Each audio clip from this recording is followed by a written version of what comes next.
CMRL Exalogic സാമ്പത്തിക ഇടപാടിൽ വീണ വിജയന് summons അയക്കുന്നതിൽ ഇന്ന് തീരുമാനമുണ്ടായേക്കും. ഇഡിയുടെ നിർണായകമായ അവലോകന യോഗം ഇന്ന് നടക്കും. റെയ്ഡിൽ ആവശ്യമായ തെളിവുകൾ ശേഖരിക്കാൻ കഴിഞ്ഞിട്ടുണ്ടെന്നാണ് ഇഡിയുടെ വാദം. ശരൺ എസ് കർത്തയെയും CMRL ഉദ്യോഗസ്ഥരെയും വീണ്ടും ചോദ്യം ചെയ്യും. മുൻ മുഖ്യമന്ത്രി പിണറായി വിജയന്റെ മകൾ വീണ വിജയനെയും അതോടൊപ്പം തന്നെ CMRL MD ശശിധരൻ കർത്തയെയും ഉടനെ ചോദ്യം ചെയ്യാൻ വിളിപ്പിക്കാനാണ് എൻഫോഴ്സ്മെന്റ് ഡയറക്ടറേറ്റ് തീരുമാനമെടുത്തിരിക്കുന്നത്.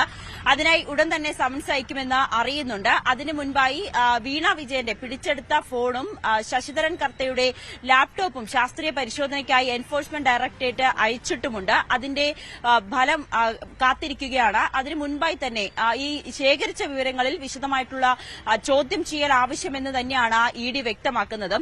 വീണ വിജയന്റെ വീട്ടിൽ നിന്നും അതോടൊപ്പം തന്നെ ശശിധരൻ കർത്തയുടെയും വീട്ടിൽ നിന്നും പിടിച്ചെടുത്ത രേഖകൾ, അതിൽ ബാങ്ക് അക്കൌണ്ടിന്റെ ചില നിർണായക വിവരങ്ങൾ ഉൾപ്പെടെയുണ്ട്. ഇതെല്ലാം പരിശോധിച്ച ശേഷമായിരിക്കും ഇവരെ ചോദ്യം ചെയ്യാൻ വിളിപ്പിക്കുകയും ചെയ്യുക. അതോടൊപ്പം തന്നെ ശശിധരൻ കർത്തയുടെ മകൻ ശരൺ എസ് കർത്തയെയും ചോദ്യം ചെയ്യാൻ വിളിപ്പിക്കുമെന്നാണ് അറിയാൻ സാധിക്കുന്നത്. അന്ന് ഇഡി ശശിധരൻ കർത്തയുടെ വീട്ടിൽ നടത്തിയ റെയ്ഡിൽ മകൻ ഉണ്ടായിരുന്നു. ആ സമയത്ത് മകനിൽ നിന്നും ചില മൊഴികൾ ശേഖരിക്കുന്ന ഒരു സാഹചര്യം കൂടി ഉണ്ടായിരുന്നു. അതിനിടയിലാണ് വീണ്ടും ഇഡി ഓഫീസിലേക്ക് വിളിച്ചു വരുത്തി ചോദ്യം ചെയ്യുക എന്നൊരു ഘട്ടത്തിലേക്ക് എൻഫോഴ്സ്മെന്റ് ഡയറക്ടറേറ്റ് എത്തിയിരിക്കുന്നത്. എന്തായാലും വീണ വിജയനെതിരായിട്ടുള്ള തെളിവുകൾ ശേഖരിച്ചിട്ടുണ്ടെന്ന് തന്നെയാണ് എൻഫോഴ്സ്മെന്റ് ഡയറക്ടറേറ്റ് പറയുന്നത്. അതിനിടയിൽ വീണ വിജയൻ ഈ ചോദ്യം ചെയ്യൽ തടയണമെന്നാവശ്യപ്പെട്ടുകൊണ്ട് ഹൈക്കോടതി ഡിവിഷൻ ബെഞ്ചിനെ സമീപിക്കാനാണ് സാധ്യത.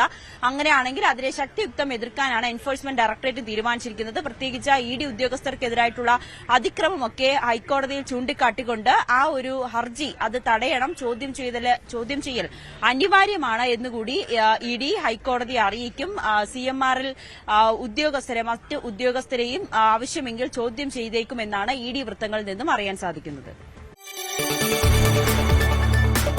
കൂടുതൽ വാർത്തകൾക്ക് News 18 Keralam YouTube channel subscribe ചെയ്യുക.